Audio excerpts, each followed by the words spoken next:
President. This ought to be good. I think so too. About the way forward, Mr. President, as you were leaving for your overseas trip, there were reports that were surfacing that your administration is planning to pay illegal immigrants who are separated from their families at the border up to $450,000 each, possibly $1 million per family. Do you think that that might incentivize more people to come over illegally? If you guys keep sending that garbage out, yeah, but it's not true. So this is a garbage report? Yeah. Okay. So $450,000 per person. Is that what you're saying? that was separated from a family member at the border under the last administration. That's not going to happen. Okay, and then just a follow-up, because you mentioned Trump a couple times. When you went to try to help Terry McAuliffe a couple weeks ago before you left, you mentioned Trump 24 times. Do you still think that voters really want to hear you talking about Trump more than the issues affecting them every day? Well, the reason I mentioned Trump, if I didn't count the times, is because the issues he supports are affecting their lives every day, and they're a negative impact on their lives, in my view. Thank you all very much. Mr. President, you said if you are fully vaccinated, you no longer need to wear a mask. And it seemed... I haven't said If you're fully vaccinated in an area where we do not have, well, let me clarify. In May, you made it sound like a vaccine was the ticket to losing the mask forever. And That is true at the time, because I thought there were people who were going to understand that getting vaccinated made a gigantic difference. And what happened was, the new variant came along, they didn't get vaccinated, it was spread more rapidly, and more people were getting sick. That's the difference. Mr. President, I have a question about something that you just said. I'm sure you do. Thank you. You just said there is no wall high enough and no ocean wide enough to protect us from the virus. So what is the thinking behind letting untested and unvaccinated migrants cross the southern border into U.S. cities in record numbers? There is, what we're doing, we have not withdrawn the order that is sometimes critical or criticized, saying that unvaccinated people should go back across the border. But unaccompanied children is a different story, because that's the most humane thing to do, is to test them and to treat them and not send them back alone. Follow-up is Mr. President. If you're not asking me a mean one like you usually do. It's something interesting, I think, that has not come up. President Obama says that there is footage and records of objects in the skies, these unidentified aerial phenomenon, and he says we don't know exactly what they are. What do you think that it is? I would ask him again. Thank you. Come on, Walt, let's go.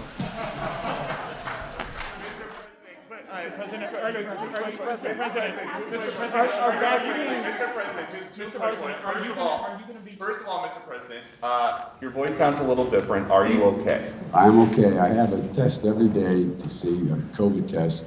They check me for all the strands. What I have is a 1.5-year-old grandson who had a cold, who likes to kiss his pop. And he'd been kissing anyway, so, but it's just a cold. And then, so on COVID policy, it seems like the administration is starting to soften some of the language. There's this new op-ed where you talk about COVID and we are going to beat it back. Are you no longer going to shut it down? No, we got to beat it back before we shut it down. Look, this is going to take time worldwide. In order to beat COVID, we have to shut it down worldwide. In the United States of America, we're doing everything that needs to be done to take care of the American people within our borders. But look what's happened.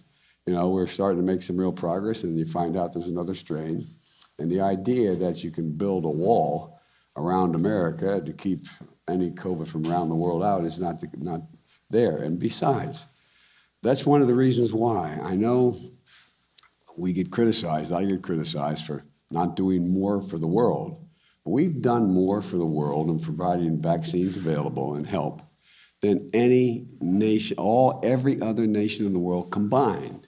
In addition to that, We've also, with regard to India and other countries, and we're working around the clock, remember I suggested we suspend the patents.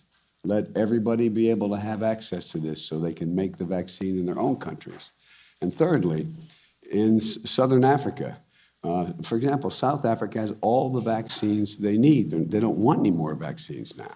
One of the things I'm considering is how can we help them deal with the issue of as I said to you before, when the biggest challenge we had in the beginning of this administration, in my view, was not getting the vaccines produced, although that was not easy. And I've got to give, President Trump early on went out and got them to do the research to try to get the right vaccines. But logistically, getting the vaccine from a container that gets delivered to you, to a hospital, to a state, and getting it in someone's arms, that's a very, very difficult thing. And we did it better than anybody in the world has done it, but we're going to try to help other people. Question. Wait. Let me take the one question from the most interesting guy that I know in the press. That's you. Mr. President, there had not been a U.S. service member killed in combat in Afghanistan since February of 2020. You set a deadline, you pulled troops out, you sent troops back in, and now 12 Marines are dead. You said the buck stops with you. Do you bear any responsibility for the way that things have unfolded in the last 2 weeks? I bear responsibility for fundamentally all that's happened of late. But here's the deal. You know, I wish you'd one day say these things.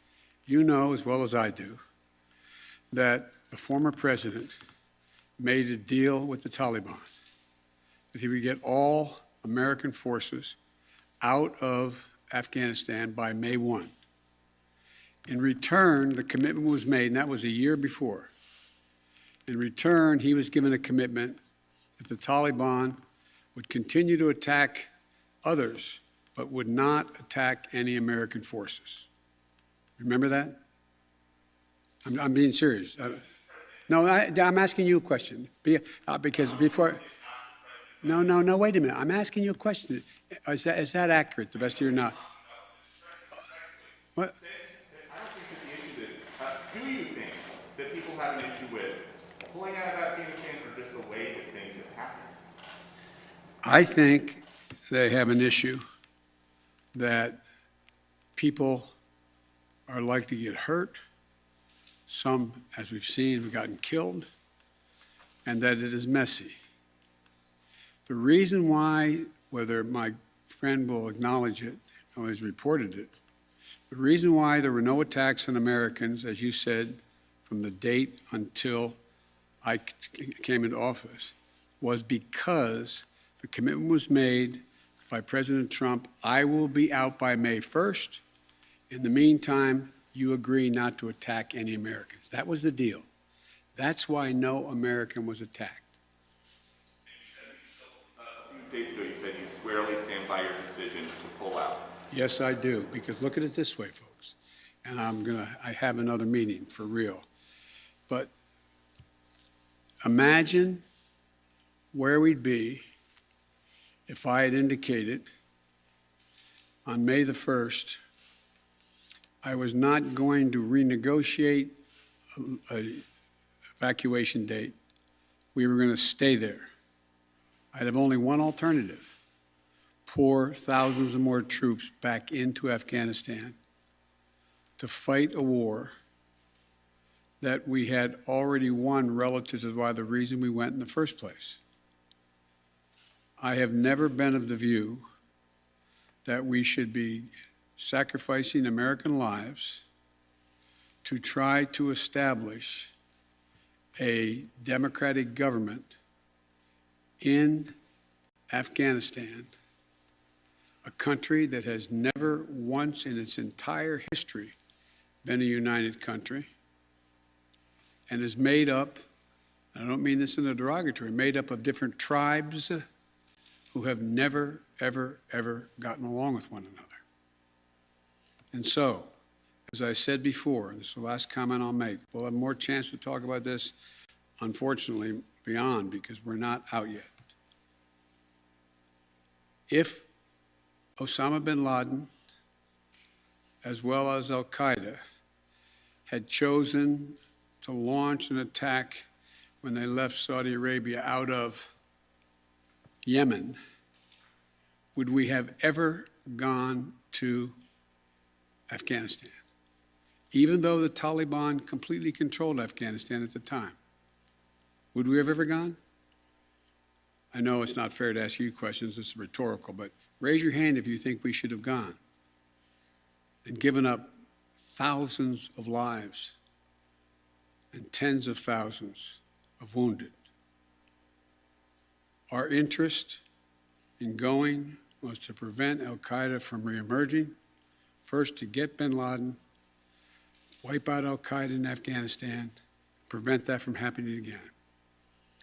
As I've said 100 times, terrorism is metastasized around the world. We have greater threats coming out of other countries, a heck of a lot closer to the United States. We don't have military encampments there. We don't keep people there. We have over-the-horizon capability to keep them from going after us. Ladies and gentlemen, it was time to end a 20-year war. Thank you so much.